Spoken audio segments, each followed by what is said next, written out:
dengan adanya impor seperti itu ya, nah pemerintah juga terus memperbaiki kebijakan untuk lebih menghidupkan industri di Indonesia. Ya tentunya tidak hanya membantu perekonomian, juga bisa menyerap tenaga kerjaan. Dari situlah Sailun melihat ini suatu peluang besar untuk bisa bikin pabrik di Indonesia. Ada konsumen yang mau kualitas tinggi, mungkin biayanya mahal. Ada orang pokoknya kualitasnya seperti apa, tapi biayanya bisa dijangkau. Kita bikin kualitasnya tinggi, biaya bisa dijangkau.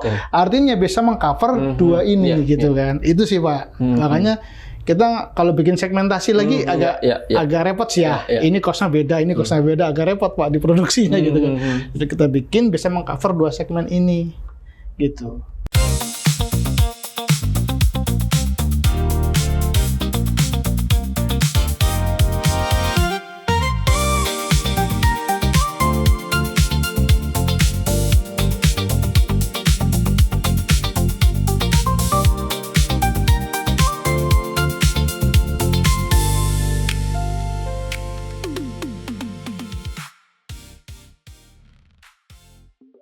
Baik, sekarang saya bersama dengan Bapak Eko Supriyatin selaku Sales and Marketing PT Sailun Tire Indonesia. Terima kasih Pak Eko sudah datang di studio podcast Transgo News, Pak. Ya, sama-sama Pak. Terima kasih. Ya.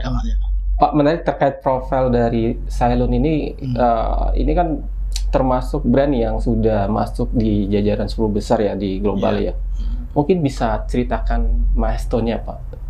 Sebenarnya milestone-nya ini cukup unik ya kalau Sailun ya. Jadi memang industri Sailun ini untuk mencapai posisi 10 besar juga secara global ya, memang tidak langsung menjadi industri ban, Pak. Jadi memang Sailun itu berawal dari sebuah university atau research rubber ya, tentang karet ya, rubber and tire gitu ya. Jadi memang fokusnya di sana. Dalam hal ini Sailun Group pada waktu itu setelah kita American University-nya mengembangkan, kemudian menjadi research, kemudian mulai pengembangan seperti membuat material ban yang bagus, yang ekonomis, tapi juga performa atau kualitas menjadi bannya bagus ya. Kemudian produk-produk juga sudah dicoba oleh pabrikan lain gitu kan. Ini Sailun belum bikin ban nih di sini ya, belum bikin ban. Kemudian mengembangkan lagi setelah tadi memulai dari chemical, artinya memang urusan dengan material untuk ban. Kemudian melangkah ke pengembangan mesin.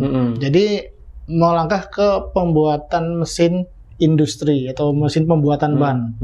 Itu mulai dari tahap awal ya, dari mulai mixing ban bari sampai dengan selesai, sampai dengan jadi ban itu masuk ke gudang lah ya. Jadi mulai proses produksi, inspeksi dan lain-lain. Nah, itulah membuat mesin. Dan mesinnya cukup dikenal karena mesin terutama untuk mesin buildingnya tuh bikin bagian assembly. Jadi semua bagian itu di assembly di situ menjadi green tire. Itu mesinnya mereknya Mesnak. Ya Mesnak itu dikenal, sangat dikenal di China atau di global gitu ya. Nah setelah itu ternyata mesinnya proof, alatnya proof, kemudian materialnya juga proof. Terbukti ya bahwa itu baik, bagus dan cukup ekonomis dan akhirnya terus berkembang Pak, karena juga berawal dari riset tadi kan. Nah mesinnya terus juga berevolusi Pak, sampai dengan mesin-mesin yang sekarang di Indonesia itu adalah mesin otomatis ya. Jadi itu ya, disitulah baru industri ban Pak, memulai dari bikin di Cina, kemudian bikin di Vietnam, kemudian bikin di Kamboja. Kemudian yang berbarengan dengan kita nih, yang lahir di Indonesia, itu bersamaan dengan pabrik yang di Meksiko. Artinya memang Sailun strateginya itu adalah suplai langsung dekat dengan konsumen Pak. Nah, mungkin dulu masih impor dari China, Vietnam, Kamboja. Nah sekarang yang Indonesia atau sekitarnya lah, masih seperti Malaysia, Thailand, itu bisa ngambil dari Indonesia, bisa ngambil dari Vietnam atau dari Kamboja gitu kan. Nah kemudian yang di Amerika juga dideketin oleh pabrik Meksiko ya, di Meksiko. Karena hari ini juga sedang pembangunan nih dari infrastruktur, kita sedang buat pabrik di Mesir Pak. Untuk pasar Afrika Pak? Untuk pasar Afrika, Eropa. Jadi kan mungkin regulasi sama. Dan rencananya tahun depan akan di Afrika Selatan. Jadi strateginya Ceylon secara global itu mendekati konsumen. Sehingga supply kita tuh cepat, dekat, cost-nya lebih kompetitif lagi biayanya. Kemudian bahan yang diminta, produknya itu emang benar-benar sesuai Pak dengan pasar yang diminta. Kalau misalnya bikin di Indonesia ya cocok banget buat Indonesia gitu kan. Nah seperti itu, sehingga permintaan pasar besar, disitulah volumenya naik dan terus naik gitu kan. Nah ini pada tahun 2023 kita dapat peringkat 10 besar supplier bahan di dunia ya secara global. Sampai hari ini kita masih di posisi itu. Dan memang mungkin nanti kalau pabrik Mesir udah jadi, Afrika Selatan udah jadi, mungkin posisinya akan berubah lagi ya. Nah terus milestone masuk Indonesia itu awalnya adalah kita tuh dulu impor Pak. Impor, sejak tahun berapa itu? Untuk bahan TBR ya, bahan truk busnya, termasuk bahan light trucknya, LTR-nya itu sejak tahun 2012 itu diimpor oleh salah satu partner importer kita di sini namanya PT Veron Indonesia. Nah, kemudian dengan merek Ceylon. Nah, kemudian tahun sekitar 2017-18 itu ada partner lagi, satu lagi impor juga gitu. Itu impornya mereknya Road X. Nah, kan gitu. Nah, akhirnya dengan adanya impor seperti itu ya. Nah, pemerintah juga terus memperbaiki kebijakan untuk lebih menghidupkan industri di Indonesia. Ya tentunya tidak hanya membantu perekonomian, juga bisa menyerap tenaga kerjaan. Dari situlah Ceylon melihat ini suatu peluang besar untuk bisa bikin pabrik di Indonesia. Sebab dengan impor itu kan mungkin pertama pengiriman dari negara asal ke sini kan proses Pak ya, proses lewat laut, ya sangat tergantung dengan situasi, sangat tergantung situasi kan gitu kan. Cepet sampainya kita nggak tahu kan gitu. Prediksi sebulan ternyata bisa 1,5 bulan. Sementara konsumen butuh ban kan mungkin gantung nggak pakai ban kan gitu dan itu cost Pak ya. Dan itu cost loh Pak. Semakin lama semakin besar costnya gitu kan. Nah disitulah kita bikin pabrik di Indonesia yang memang target kita di Indonesia ini nanti akan menjadi 90%, bahkan mungkin 95% itu hanya supply untuk Indonesia. Itulah. Jadi milestone-nya memang untuk menjadi 10 besar itu cukup unik karena memang awalnya Ceylon ini besar di China, kemudian ekspor kemana-mana, beberapa negara besar, termasuk Indonesia. Dan permintaannya cukup tinggi di Indonesia terhadap merek Ceylon, ya volumenya Ceylon Group terus naik begitu sehingga menjadilah posisi 10 besar tadi. Dari sisi biaya efisiensinya juga efisien karena mesinnya kan dikembangkan terus, efisien, kemudian sehingga harga kompetitif dengan mesin dan pengembangan sendiri itulah kualitas juga terbukti. Nah dengan kualitas yang baik itulah dan sesuai dengan pasar yang diminta di masing-masing pasar, makanya permintaan bahan Ceylon terus meningkat. Per hari ini berarti jaringan global ada di berapa negara Pak untuk Ceylon Pak? Kalau pabrik kita ada di China udah pasti, kemudian di Vietnam ada, di Vietnam sekitar 2 pabrik, kemudian di Kamboja itu ada pabrik, Kamboja pabrik terbesar Pak, dan memang basis ekspor ya, kan demand di sana tidak sebesar Indonesia. Nah, kemudian di Indonesia, kemudian di Meksiko, sekarang di Egypt, di Mesir, dan mungkin tahun depan nanti di Afrika Selatan gitu Pak, untuk mengembangkan lebih dekat lagi suplainya Pak, lebih cepat lagi, seperti itu. Itu untuk global Pak ya. Sebenarnya kan kalau untuk ngomong Indonesia ini kawasan Asia Tenggara gitu Pak, hitungannya kan pasti marketnya berbeda gitu. Kalau di mata Ceylon sendiri, market ASEAN ini seberapa menarik Pak? Sangat menarik sih Pak ya. Kita lihat meskipun kadang-kadang di ASEAN atau di Indonesia itu juga sekarang ada krisis sedikit, ada gejolak ya. Baik itu gejolak di dalam maupun memang dipengaruhi oleh situasi global kayak kemarin itu ya yang ada di Timur Tengah ya, kejadian seperti itu ya, terus itu sangat mempengaruhi ya, mempengaruhi semua proses bisnis di Indonesia ya, tidak hanya bahan saja. Nah, disitulah kita melihat peluang yang bagus, terutama meskipun mungkin penjualan mobil juga ada penurunan, tapi tetap ada jualan ya Pak ya. Jadi secara total populasi kan tetap nambah, tetap nambah. Terus jumlah penduduk yang banyak juga Indonesia ini sangat menarik, Pak. Sangat menarik ya. Artinya kan akan banyak konsumen di sini gitu kan, banyak konsumen di sini gitu kan. Sehingga memutuskan untuk membuat pabrik di sini suatu pilihan yang tepat karena memang permintaannya akan terus ada gitu, Pak. Naik turun itu saya pikir dalam bisnis biasa ya, tapi permintaan yang ada dan permintaan itu bisa kita kelola dengan baik, kita bisa masuk ke pasar, kemudian kita bisa ngambil pangsa yang sesuai untuk kapasitas kita sendiri. Itu sangat menarik, Pak. Jadi pasar Indonesia masih terus tumbuh, Pak. Cylon punya keyakinan akan terus tumbuh. Baik di Malaysia, Thailand, di Filipina semua akan terus tumbuh karena pasti pada intinya semua negara ingin tumbuh ya, Pak.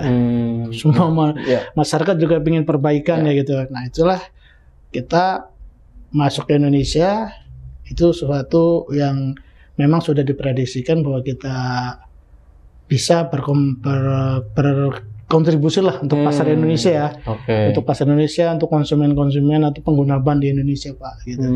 Jadi memang sudah dikaji sebelumnya sih ya. Dengan impor tadi pun udah tahu lah, oh ternyata permintaannya banyak gitu kan, seperti itu, Pak. Tadi Pak Eko sampaikan untuk pabrik sebelumnya kan untuk kawasan aset kan sudah ada di Kamboja dan Vietnam. Kenapa Indonesia baru sekarang, Pak? Sebenarnya salah satu kalau Vietnam, Kamboja tuh dekat sama China, Pak ya. Jadi secara kultur mirip, kemudian terutama dengan Vietnam mirip, kemudian juga secara geografi kan dekat kan gitu kan, secara geografi dekat dan mungkin secara investasi juga lebih dekat, lebih mudah kontrol dan lain-lain gitu kan. Nah sementara ke Indonesia itu kan mungkin jarak tadi fasility geografi tadi dan mereka juga perlu tes market ya melalui impor tadi kan.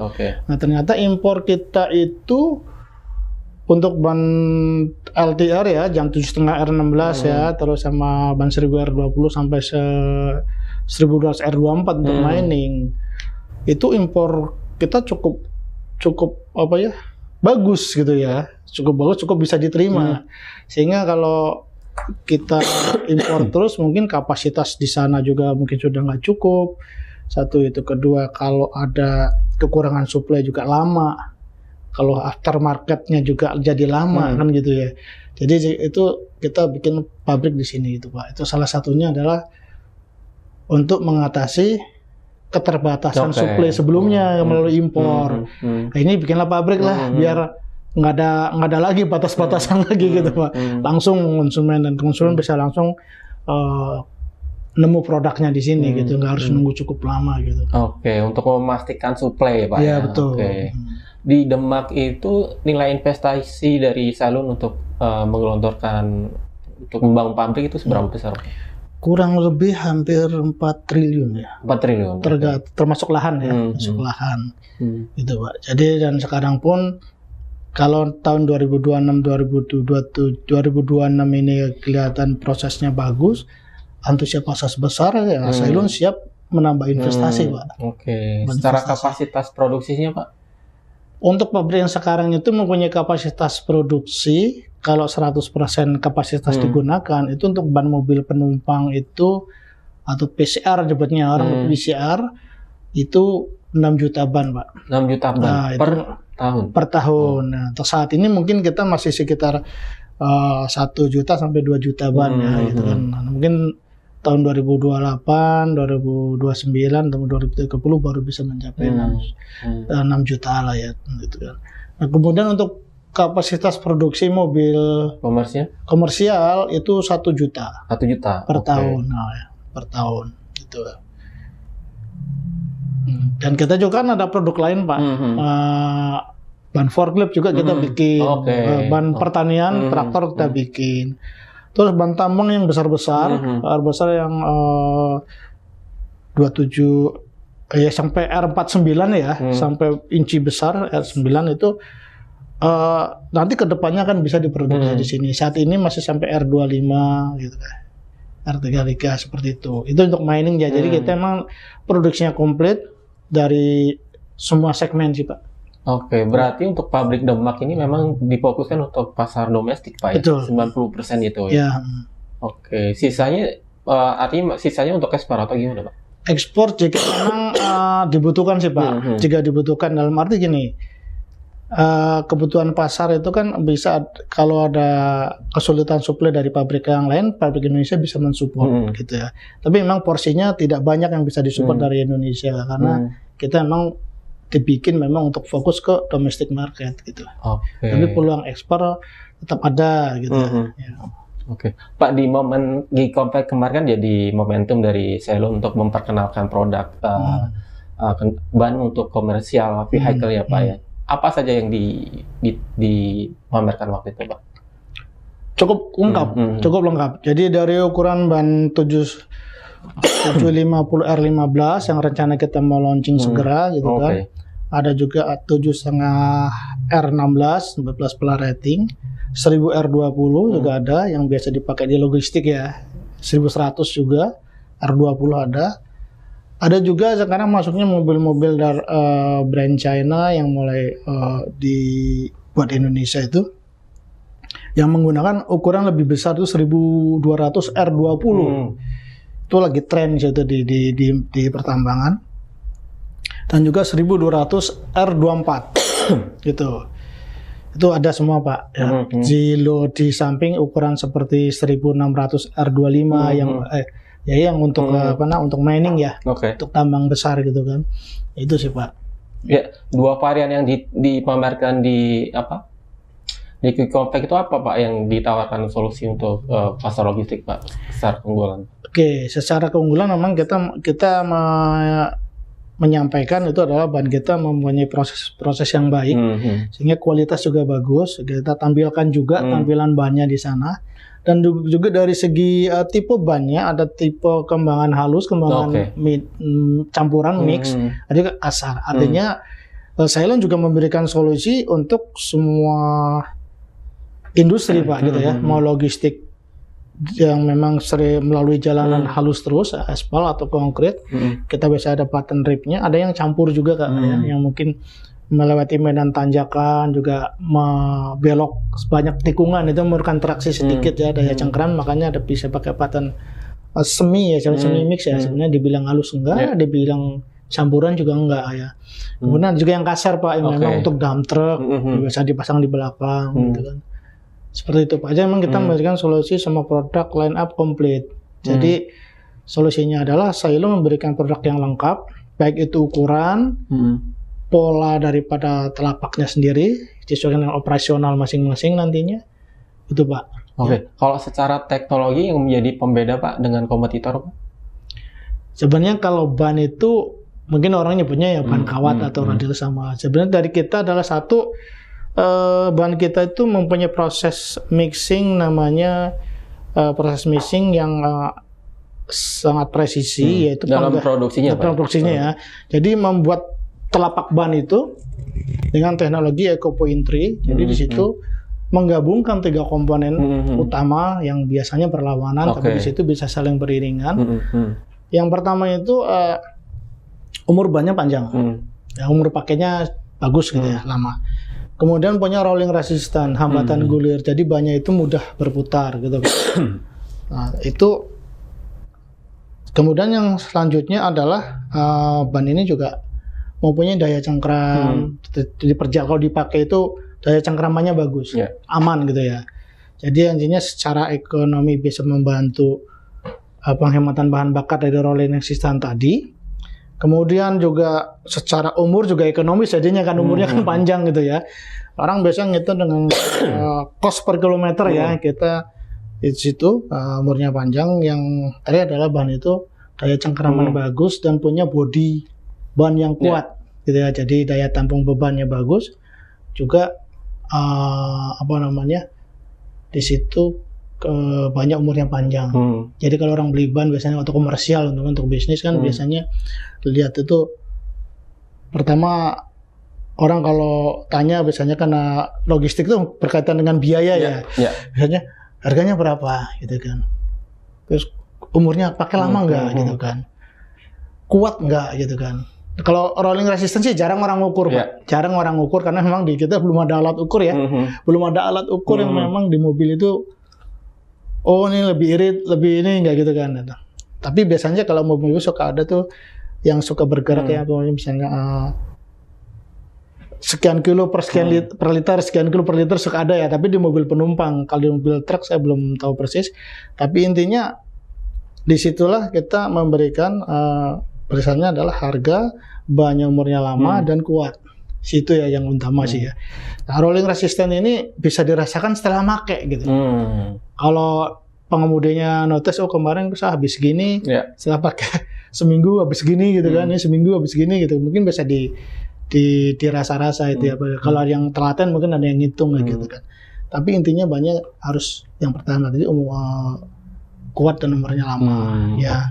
Karena kalau nggak kuat, kalau breakdown, mobil berhenti itu kan buang waktu ya. Buang waktu lama gitu. Nah, apalagi dengan muatan yang berat juga kan pasti perlu waktu lama untuk mengganti ban.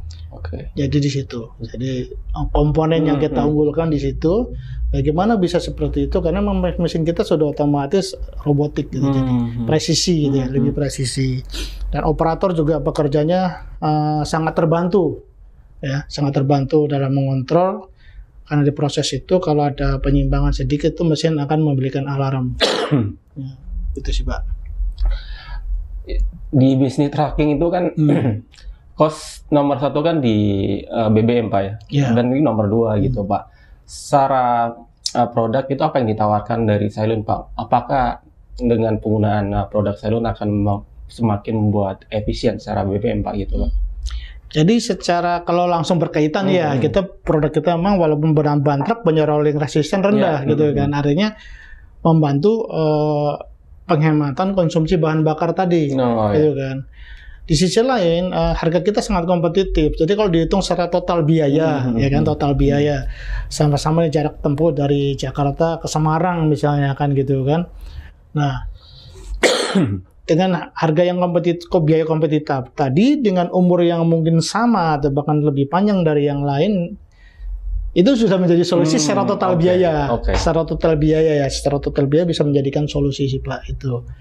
Ya bisa saja harga lebih murah, tapi kalau lebih pendek juga nggak bagus kan, sama aja kan, sama beli ban 2 kali dibanding ban beli 1 kali kan gitu. Seperti itu Pak. Nah itulah salah satunya. Nah rolling resistance tadi yang sangat penting pada saat ban itu berputar, terutama seperti kalau rute-rute seperti di Jawa ini kan jauh ya, Jakarta, Cilegon, Surabaya, Cilegon, Merak gitu kan. Cilegon dari Merak ke Cilegon masih deket, terus masih panjang lagi gitu sampai Semarang gitu kan. Sering kita lihat kan mobil-mobil itu dari Semarang, kadang teman-teman Cylon itu suka ngobrol lah sama driver ya. Oh dari mana Pak? Ini saya ada di Cilegon, malah ada yang dari Lampung gitu. Itu jarak tempuhnya sangat jauh.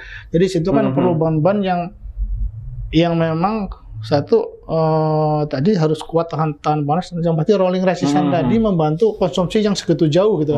Bahan bakar segitu jauh. Boleh sekarang kita lihat sendiri ya, bahan bakar industri juga naik, bahan bakar solar, diesel yang biasa juga naik kan gitu.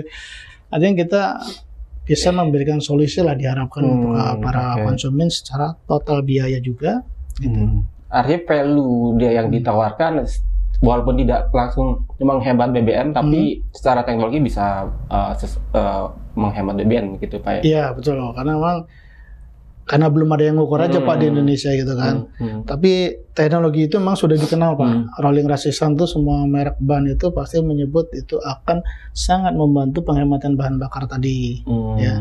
Nah kita walaupun banyak ban truk, ban komersial, tetap kita menggunakan teknologi itu. Tadi namanya di teknologinya itu kita nyebutnya adalah rolling resistant rendah tadi dengan pola liquid mixing Pak. Liquid mixing kita sebutnya liquid mixing. Kenapa? Karena semua material itu dibikin liquid dulu baru dicampur. Jadi bukan contoh kalau ada material silika itu kan keras gitu ya. Nah itu kalau di Cylon nggak langsung dicampur. Silikanya dihancurin dulu sampai lembut, sampai baru dicampur. Jadi semua material itu dalam bentuk yang keras-keras yang sudah campur itu diliquidkan dulu. Makanya disebut liquid fase. Nah, di proses produksinya itu ada di mixing itu, proses mixing itu pencampuran bahan baku itu adalah liquid fase. Jadi memang sebelum masuk total semua ada liquid fase. Jadi material yang tidak bercampur, tidak bisa cepat bercampur dengan cepat, tidak bisa cepat bercampur merata, itu di liquid fase, dibikin liquid fase. Jadi ada proses sendiri di sini gitu. Nanti baru masuk ke sininya bareng gitu. Jadi campuran homogen, semua rata ya. Jadi kawasan ban juga rata gitu. Itu Pak. Pak, terkait persaingan bisnis di pasar ban ini, kalau hitungan dari Cylon sekarang ada berapa brand untuk ban komersial, Pak? Ada berapa, Pak? Di Indonesia tuh banyak, banyak. Kalau secara merek sudah ada kita Cylon ada, kan kemudian ada Bridgestone, ada Gajah Tunggal, kemudian ada Hankook, ada Goodyear, ada Dunlop gitu kan. Kemudian ban-ban impor yang lain juga ada gitu. Lebih dari 20 brand? Lebih Pak kayaknya lebih. Pak, ya? Karena gini, yang impor kalau kita cek Pak, yang impor itu lebih dari 10 brand. Banyak brandnya Pak, gitu kan. Cylon sendiri kita menjual ban komersial itu 3 merek kan. Ada Cylon, Maxam ini Pak ya. Blackhawk, Rotex. Nah, Maxam ini untuk tambang. Untuk tambang ban besar itu kita pakai merek namanya ban Maxam gitu. Ya. Tapi yang produksi lokal untuk yang ban radial ya, kalau yang ban bias Cylon belum bikin. Ya. Itu ban lokal itu yang produksi lokal di Indonesia itu yang ban TBR tadi, ban kawat orang nyebutnya orang ban kawat itu baru sedikit. Jadi baru Cylon yang bikin, kemudian GT Gajah Tunggal dengan merek GITI-nya. Kemudian ada Zhongche Rubber, Zhongche Rubber yang pabriknya tetangga lah ya. Itu ada. Jadi secara merek banyak Pak sebenarnya. Belum yang impor ya. Artinya itu permintaan ban Indonesia besar gitu Pak ya. Itu sih Pak. Dengan gemuknya pasar ban komersial ini Pak, cara dari Cylon untuk menyeimbangkan harga tetap kompetitif dan kualitas tetap bagus gimana Pak?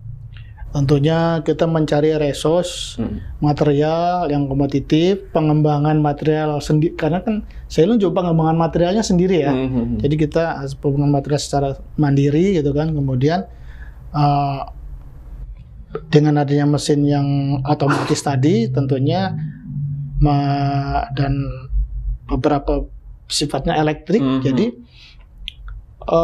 beberapa konsumsi energi itu bisa ditekan gitu Pak, tekan gitu kan. Bahkan di pabrik kita di Demak itu air conditionernya mereka pakai proses sendiri Pak. Jadi dari air mereka proses kemudian digunakan untuk air conditioner baik itu di kantornya maupun di pabrik. Jadi suhu pabriknya pun sejuk gitu Pak. Jadi dan memang green manufaktur nyebutnya ya, dari pabrik yang ramah lingkungan juga gitu kan. Itu seperti itu Pak. Jadi penekanan biaya energi, biaya-biaya yang lain gitu kan. Terus kemudian karena memang kita punya teknologi material sendiri, artinya kan bisa memaksimalkan atau meminimalkan cost yang tidak perlu Pak, biaya nggak perlu, sehingga kita tetap kompetitif gitu. Itu sih Pak. Jadi proses. Kemudian dari sisi logistik dan lain-lain gitu ya. Kita juga kan sekarang sudah ada beberapa sudah hampir punya distributor di mana-mana gitu kan. Itu juga sangat efektif juga Pak ya, untuk bisa memasarkan produk kita gitu kan. Jadi pertama tadi dalam proses kita lebih kompetitif secara biaya, teknologi kita juga terus berkembang gitu ya. Bisa jadi Pak nanti kalau Cylon bikin pabrik lagi itu mesinnya beda Pak yang sekarang. Bisa yang pasti akan lebih efisien lagi. Itu selalu begitu Pak. Tapi melihat dari Cylon sendiri untuk pasar atau karakter pasar logistik di dalam negeri ini, apakah orientasinya di harga atau kualitas Pak? Dan apa yang menjadi tantangan misal dengan konsumen yang masih melihat harga gitu Pak? Jadi justru itu Pak, itu peluang.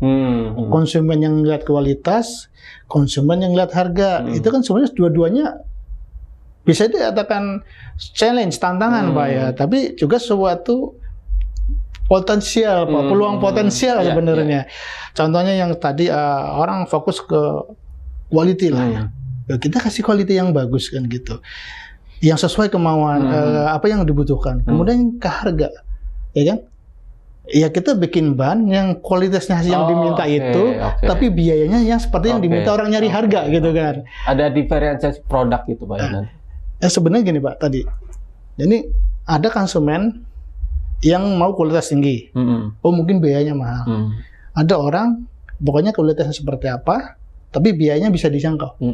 Kita bikin kualitasnya tinggi, biaya bisa dijangkau. Artinya bisa mengcover dua ini gitu kan. Itu sih Pak. Makanya kita kalau bikin segmentasi lagi agak repot sih ya. Ini costnya beda, ini costnya beda, agak repot Pak di produksinya gitu kan. Jadi kita bikin bisa mengcover dua segmen ini gitu. Bukan berarti bahan kita murah banget, enggak juga. Artinya tetap ada value produk Pak. Jadi ya ada value produk gitu. Jadi kalau orang bayar 100, dia dapatnya 110, 120 gitu Pak. Gitu. Jadi yang tadi mau 120 dapat kan, yang mau harganya 10 tapi harganya 100 ya dapat juga gitu. Hanya segmen ini bisa di cover sebenarnya Pak. Walaupun enggak 100% tetapi kita bisa mengcover permintaan segmen kedua segmen ini. Jadi bisa memberikan salah satunya tadi solusi untuk para pengusaha logistik ini kan, industri logistik ini gitu. Kalau dari sisi Cylon sendiri Pak, apakah effort Pak untuk mengedukasi konsumen yang mungkin melihat harga ini? Ada effort sih Pak, ada effort. Karena apa? Namanya melihat harga, pasti kan kita harus menjelaskan nilai ya suatu harga, nilai suatu harga gitu kan. Kalau harga terlalu murah juga ya impossible lah, mau kita kasih yang bagus-bagus. Tapi kalau kita bicara bagus, Anda punya budget berapa sekian, oke, masuk budget Anda. Gitu. Anda yang bicara harga, budgetnya berapa sekian, oke saya kasih. Tapi kualitasnya sama dengan yang di sini, gitu ya, sama dengan yang orang cari kualitas tadi, gitu. Jadi win-win solution juga, gitu. Buat yang nyari kualitas, oh ternyata nggak harus segitunya gitu. Kualitas ini konteksnya durability Pak ya?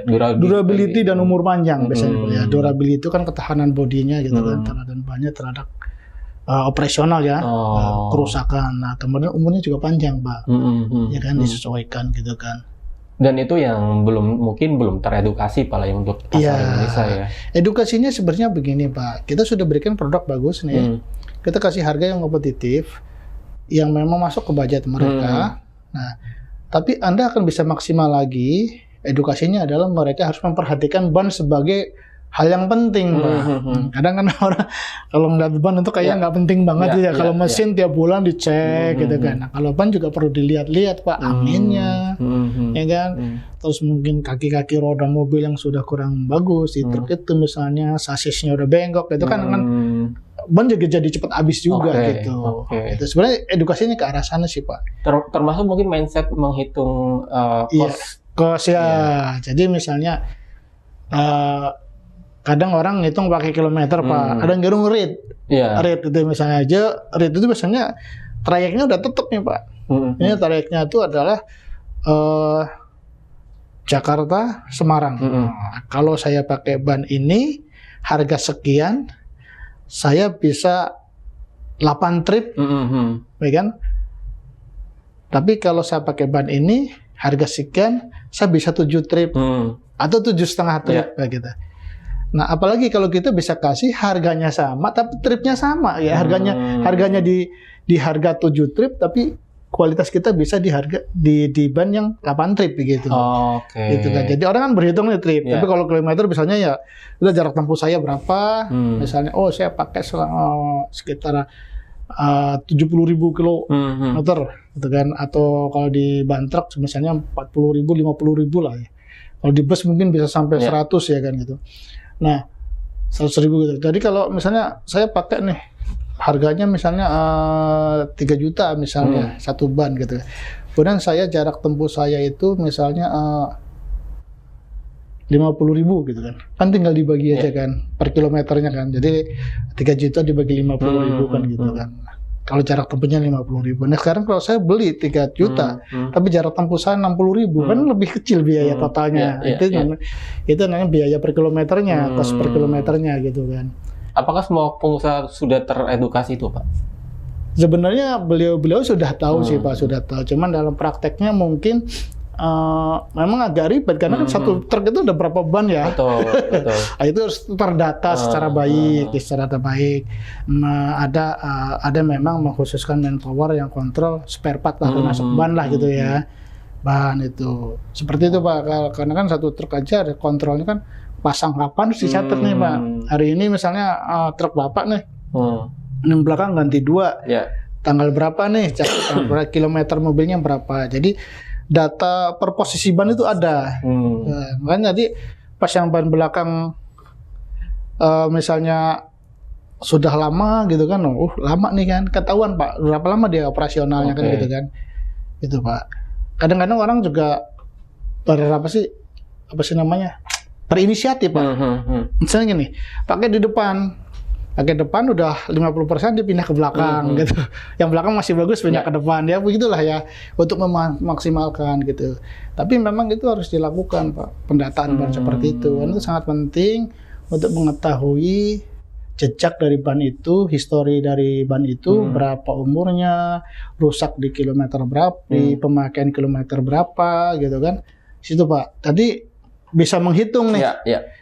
Kalau sebulan saya belanja 100 ban, berapa total misalnya sekian ratus juta gitu kan. Nah, dengan ban kita misalnya belanjanya lebih kecil, ternyata sebulan juga gitu kan.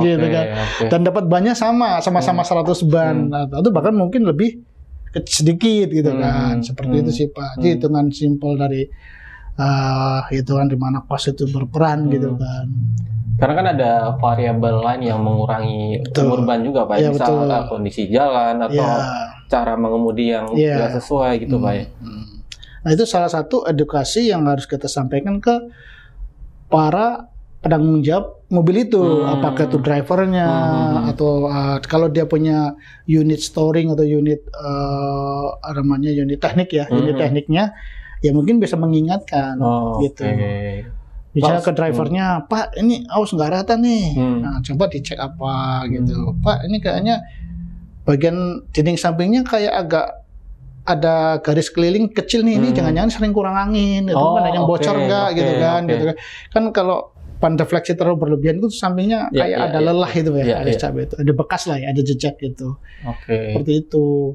Dari aus ban dilihat, kok ausnya tengah doang, kok ausnya pinggir doang kan gitu kan bisa diingatkan gitu. Nah itu paling kita ke sana trainingnya untuk kepada penggunanya langsung. Jadi dari orang teknikalnya yang memang mengontrol ban atau ke drivernya juga gitu. Berarti memang kalau cara mengundi itu sangat berpengaruh Pak yang sangat berpengaruh ya. Contoh misalnya gini Pak, bagaimana dia bermanuver. Kita lihatlah di jalannya ada truk yang memang halus, ada yang agak agresif gitu ya. Nah, yang agak agresif itu biasanya juga cepat ngabisin ban.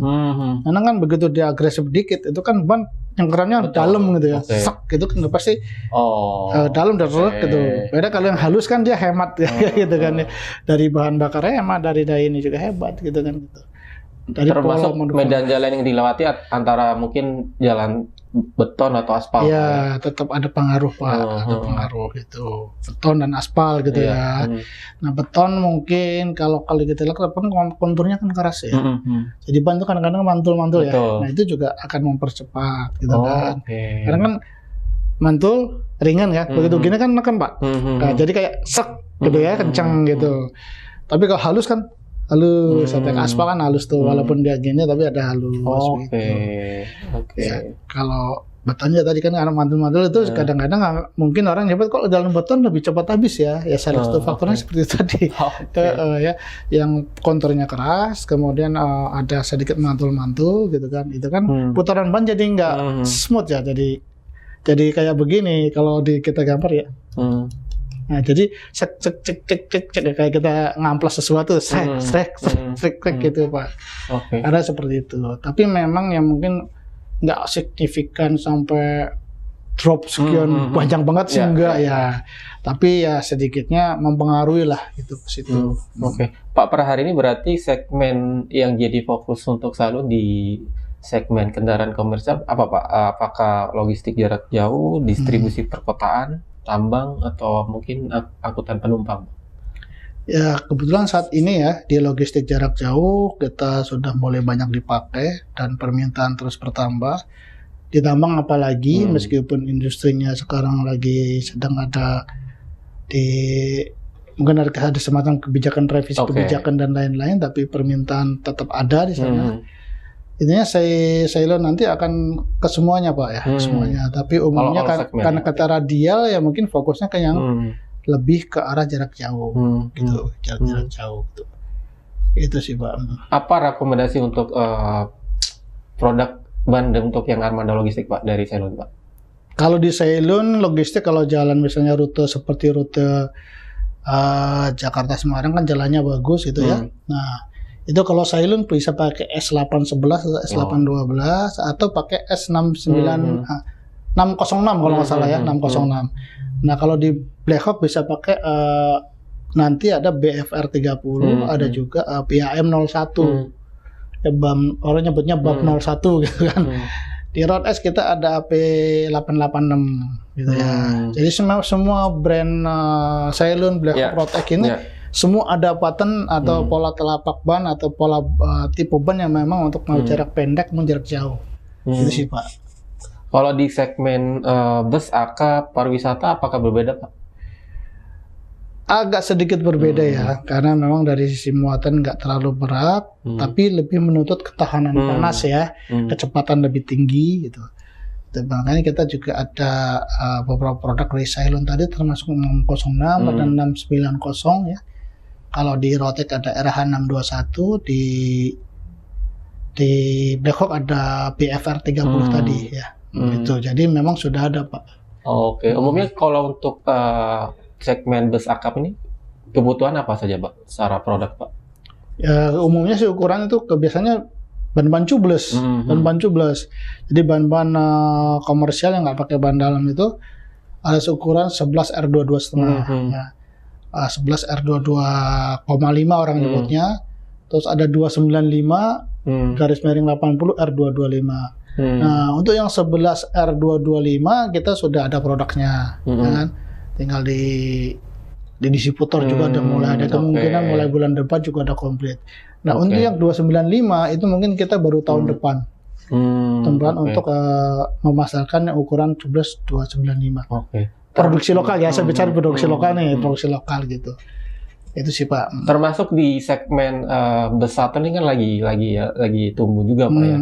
Yang di mikrobus sama yang medium Pak. Ya. Itu sudah ada produknya Pak ya. Produknya kalau yang dia masih menggunakan 7,5 R16 kita sudah ada. Tapi kalau yang sudah menggunakan tubeless seperti 235 terus R17,5 itu kita juga kemungkinan baru di akhir tahun atau tahun depan lah. Awal tahun depan atau mungkin akhir tahun ini. Gitu produksinya gitu. Kalau melihat, karena kan kalau melihat bisnis travel atau shuttle sekarang kan kalau khususnya Jakarta Bandung kan lumayan banyak pemain baru nih Pak. Itu kan juga kue juga untuk pasar ban Pak ya. Ya, tapi kalau untuk yang kendaraan tipe-tipe kayak Elf, Suzuki Elf, Traga atau yang masih pakai ban radial komersial ya. Seperti Hi-Ace ya, gitu udah ada. Seperti 225 75 R16 komersial gitu. Itu udah ada kita. Kalau di Road X di Ceylon itu di Road X itu namanya Cargo High Scan Cargo, kalau di Black Hawk ada Cargo Max, kalau di Ceylon ada namanya Commercio Pro. Tapi itu kategorinya ban mobil penumpang. Cuman konstruksinya adalah untuk light truck, sebenarnya light truck atau light van radial gitu kan. Jadi memang begitu. Tapi kalau memang untuk yang muatan beratnya seperti truk R17,5 tadi atau apa, itu konstruksinya LTR, kita baru ada nanti di akhir tahun ini, paling lambat awal tahun depan lah. Gitu. Pak, kalau untuk di segmen yang kayak bus ini kan karakter behavior kan sangat berbeda ya dengan truk. Karena kan lebih speed ya, manuvernya lebih mungkin agak rawan secara safety. Kalau dari sisi safety-nya gimana Pak untuk di Ceylon ini Pak? Nah, itu tadi di Cylon punya satu teknologi tadi yang sebutkan tadi adalah short break distance, Pak. Jadi short break distance itu artinya pengeremannya jarak pendek, pengeremannya pendek. Jadi memang kompon kita itu dibikin untuk pengereman yang aman, gitu. Jadi satu itu, kedua daya cengkramnya tadi, Pak. Daya cengkram tadi kan kalau pas manuver mau waktu dia cepet, ya itu pertama yang pasti tahan panas karena speednya juga lumayan tinggi gitu kan. Kemudian waktu manuver juga ban kan harus daya cengkramnya tetap stabil gitu kan. Nah itu Pak tadi, terus ya pasti rolling resistant tadi gitu Pak. Jadi untuk safety-nya daya cengkram tadi. Jadi memang kita punya kemampuan cengkraman ban di permukaan jalan itu produk Cylon itu udah pengujiannya cukup ketat gitu. Termasuk apakah di kondisi hujan mungkin di jalan basah Pak ya? Kompon kita sudah kita kirim ke IDIADA di sana. Itu IDIADA itu semacam penguji di Eropa. Jadi untuk dapat sertifikat rolling resistant tadi sama wet grip ya, wet grip itu cengkeraman di jalan basah itu kompon-kompon kita masuk ke kategori A dan AA, A plus gitu Pak udah. Jadinya memang material kita diuji di sana sudah memenuhi syarat safety secara global gitu. Artinya dari Cylon sendiri secara R&D benar-benar dipersiapkan sesuai dengan karakter mengemudi Indonesia gitu Pak? Iya. Dan termasuk apakah juga menyesuaikan dengan medan jalannya Pak? Ya medan jalan Indonesia yang dengan counter seperti itu ya kita sesuaikan Pak. Kita sesuaikan gitu kan. Itu. Artinya secara produk apakah berbeda Pak dengan negara lain untuk Indonesia? Kalau untuk Indonesia spesifik ada sedikit perbedaan Pak, ada sedikit perbedaan karena memang waktu datang ke Indonesia itu kita memperbaiki beberapa item yang memang harus diperbaiki. Dulu kan masih impor. Impor tentu kan ada umpan balik ya, ada umpan balik. Meskipun nggak pernah ada namanya klaim yang signifikan, maksudnya klaim yang serius ya, hanya cuman klaim biasa lah, keluhan biasa, misalnya kok banyak hausnya nggak rata ya, kenapa segala macam gitu. Tapi dengan walaupun begitu tim R&D kan udah di sini udah cukup lama karena kita jual kompan komersial itu udah dari tahun 2012-an, udah 10 tahun lah di Indonesia. Jadi permintaan pasar udah cukup jelas ya, dan clear sehingga tim R&D juga menciptakan produknya sudah menyesuaikan. Termasuk menyesuaikan dengan kondisi iklim Indonesia. Mereka tahu iklim Indonesia itu tropis, yang kadang-kadang panas, tiba-tiba panasnya naik, gitu, tiba-tiba hujan, gitu kan. Itu terus yang pasti kelembaban juga kan. Di Indonesia kelembabannya cukup tinggi, nah itu sudah disesuaikan. Dan itu pasti berbeda dengan yang di China sendiri yang subtropis gitu Pak ya. Di China lebih ke arah 4 musim malah di China. Di China 4 musim gitu ya.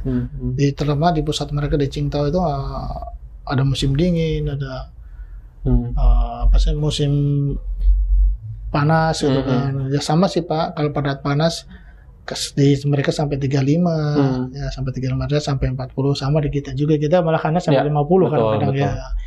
Jadi intinya tetap jadi pertimbangan utama untuk tentunya, karena kan suhu juga pengaruh ya terhadap kondisi ban pada saat digunakan ya gitu.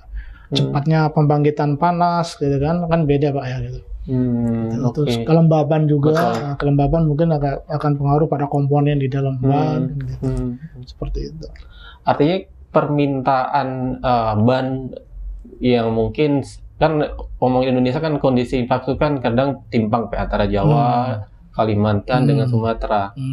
Apakah demikian Pak? Mungkin permintaan di Jawa seperti ini, di Sumatera mungkin karena kondisi jalan nggak sebagus Jawa gitu Pak? Sebenarnya memang ada karakter sendiri sih Pak, ada karakter sendiri. Gini misalnya kalau di Jawa itu kan orang jarak tempuh jauh, jalanan banyak kan merata, kecuali kalau Jawa daerah selatan ya, seperti Tasik atau itu tikungannya lumayan tuh, ya kan. Itu permintaannya ada beda Pak. Jadi kalau di Jawa itu lebih orang milih kembangan-kembangan yang halus. Ya, walaupun dia ngangkut barang, karena minimal dia maksimal dia milih yang campuran lah. Kembangannya halus tapi ada kasarnya dikit gitu kan. Itu beda dengan di Sumatera, lebih cerah ke kembangan campuran. Jadi di bahunya agak ada traksi, ya, ada bloknya dikit, tapi tengahnya halus gitu kan, seperti itu. Nah kalau di Kalimantan yang umumnya tambang, ya pasti banyak kembangan kasar kan gitu. Itu aja sih Pak bedanya kan. Kalau secara konstruksi apa ya sama, cuman mungkin dari sisi kebutuhannya itu kalau yang tambang lebih apa ya namanya, lebih spesifik. Ya, seperti ukuran 1200 R24 tadi itu lebih spesifik karena memang medannya kan tambang, medannya cukup berat ya, kalaupun jalannya gitu gravel gitu kan. Jadi menuntut resisten ya, terhadap resisten tadi, ketahanan terhadap sobekan atau tusukan, juga traksi Pak. Kalau tambangnya masih jalan benar-benar pure tanah gitu kan, itu pasti murni tanah, itu pasti perlu yang traksi kasar banget lah gitu ya. Ada nyebut ada kembangan tahu lah, kembangan blok lah, macam-macam bahasanya ya. Tapi kalau di Jawa rata-rata halus, harus agak halus atau halus gitu ya. Kalau Sumatera rata-rata di campuran. Nah, paling halus dipakai di depan. Belakang itu biasanya kalau mobil truk kan rata-rata penggerak belakang, jadi itu perlu traksi Pak. Nah, biasanya kalau di Sumatera itu lebih orang pakai itu yang pinggirannya agak kasar, tapi tengahnya halus gitu, kayak cacing atau apa, tapi pinggirnya kasar untuk traksi gitu sih. Itu aja sih Pak. Sampai dengan semester 1 ini secara kinerja bisnis Sailun seperti apa Pak? Ya kinerjanya kita selama kuartal pertama itu target? Ya alhamdulillah sih Pak, kita terus berkembang gitu ya, permintaan terus bertambah gitu kan. Terus konsumen pemakai sudah mulai yang belum pernah pakai juga mereka sudah mencoba untuk pakai ya. Karena ada trust bangun pabrik itu kan. Iya itu. Jadi intinya sih kalau mereka tuh komersial ini yang penting suplai Pak. Itu suplai kualitas, kepastian suplai kualitas itu sih Pak. Karena kalau sekarang dapat ban, nanti bulan depan nggak dapat ban, itu juga mereka jadi terganggu Pak. Gonta-ganti. Iya. Akhirnya tidak loyal Pak. Iya, itu akhirnya mereka ya apa yang ada dipakai gitu kan akhirnya gitu. Melihat isu logis per hari ini kan untuk pemerintah kan tahun depan akan menargetkan zero odol Pak. Nah tanggapan Sailun terkait ini apa Pak? Iya bagus Pak, bagus dalam arti gini ya. Kalau secara bisnis sih memang mungkin timbulnya odol itu mungkin karena biaya ya. Kemudian katakan odol itu muatan 2 truk jadiin betul. Ya, 3 truk jadiin 2 truk ibaratnya gitu ya. Ini ekstrimnya ya.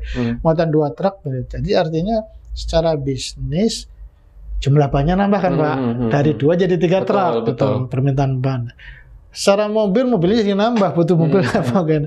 Secara pengemudi karyawan nambah juga kan Pak gitu. Jadi secara umum itu akan membantu secara bisnis. Secara ketahanan infrastruktur jalannya awet, ya kan? Jalannya awet gitu ya kan. Artinya dan lebih aman. Sekarang kan kadang-kadang gelombang, karena memang gelombang itu bisa aja karena pergantian gelombang itu kan efek dari muatan berat itu juga nggak sebenarnya kurang aman ya. Kita mengendari itu kan jadi namanya bergelombang jalannya ya jadi apa ya? Kendaraan itu jadi kurang stabil ya. Si drivernya agak ekstra ya. Kontrol mobilnya agak ekstra gitu. Seperti itu sih Pak dengan odol ini gitu. Artinya dari pihak Sailun sendiri paham betul Pak tentang isu ini Pak ya, dan untuk bisa menyesuaikan diri juga Pak. Iya betul. Gitu. Oke. Secara safety sendiri itu sebenarnya kalau penggunaan odol ini apa sih Pak bahayanya Pak? Kalau odol itu kan muatannya berat.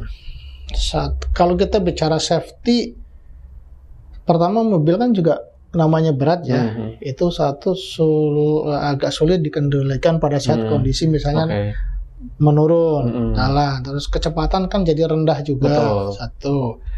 Terus kecepatan rendah kadang-kadang di jalan juga agak pengendara lain jadi nggak jadi melakukan manuver itu juga akan timbul safety yang kurang. Dari sisi lain juga kan umur pakai komponen juga lagi pendek kan Pak. Nah umur pendek. Nah pada saat dipakai termasuk umur ban ya Pak? Umur ban jadi pendek kan gitu. Jadi memang menjadi secara safety yang memang kurang baik secara safety ya. Itu kan makanya kita juga apalagi agak turunan lagi nurun gitu kan kemampuan brake juga beda ya. Drum brake kan beda gitu misalnya kalau udah panas juga nggak ngunci juga kan. Nah, itu jadi kayak nyelonong gitu kan. Kalau dan mungkin ini pendapat pribadi saya ya menurut saya pengemudi dengan muatan yang berat dengan pengemudi muatan normal itu saya pikir secara fisik capeknya beda dengan jarak tempuh sama. Dengan jarak tempuh sama-sama nempuh 50 km nih tapi capeknya 100 km capeknya beda. Gitu kan? Karena yang muatan normal dia mudah mengendalikan waktu operasional mendorong kendaraan misalnya dengan ngegas kendaraan dan lain itu pasti beda dengan muatan berat kan Pak. Ya, seperti itu sih Pak. Ya, kan? Dan muatan berat itu Pak kalau jarak pengereman muatan berat dengan muatan ringan itu kan agak beda Pak, ada beda ya. Jadi kalau muatan normal itu mungkin dia ngeremnya bisa lebih presisi ya. Tapi muatan berat itu kan kadang-kadang secara banyak berhenti tapi kan bebannya masih dorong. Betul. Bebannya masih terus dorong ke depan. Gitu kan.